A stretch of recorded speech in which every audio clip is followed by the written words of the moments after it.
Should you buy a starter co-op apartment in New York City?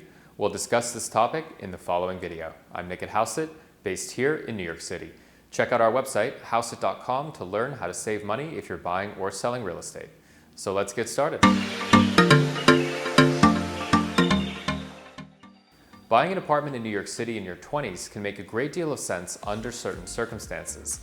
Prices almost always go up over the long term, and there are many advantages to owning as opposed to renting here in New York City. However, the truth is that buying an apartment in New York City is a very bad investment if you don't hold onto the property for long enough. This is because combined buyer and seller closing costs can add up to anywhere from 10 to 12%. This effectively means that your apartment needs to appreciate by more than 10% before you break even on your investment. One of the biggest mistakes made by New Yorkers in their 20s is buying a very small starter co-op apartment. This is almost always a bad idea. Why? Well, because most buyers end up outgrowing the apartment much faster than they anticipate, and in some cases, after just 1, 2, or 3 years, they want to move out. Just think about it. You might get married, have a kid, simply want a larger apartment, want to move neighborhoods, or your career might take you to another city for an extended period of time, or perhaps forever. So in most cases, buying a starter co-op apartment in New York City is a terrible idea. You might not own the property long enough for the appreciation to exceed combined buyer and seller closing costs. Plus, there are so many other headaches associated with homeownership, not to mention the value of your time and opportunity cost when thinking about all the cash you tied up in your apartment purchase.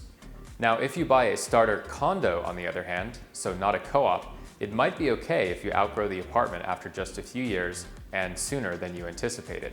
This is because you can still hold onto the condo as a rental property after you rent or buy a larger apartment, assuming you don't need the sale proceeds to fund your new purchase. But most New York City buyers in their 20s end up buying a co-op since they're more affordable than condos. After all, condos can be anywhere from 10 to 40% more expensive than co-ops here in New York City.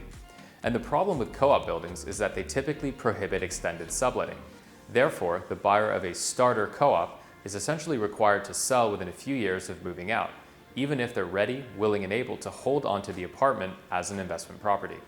The end result for most buyers of starter co-op apartments is that it would most likely have been more financially prudent to rent instead of buy. And this doesn't even factor in other considerations such as opportunity cost, headaches of home ownership, so on and so forth. With that said, there's nothing wrong with buying a starter co-op apartment if you plan on holding onto the property for at least 3 years and ideally 5 or more years.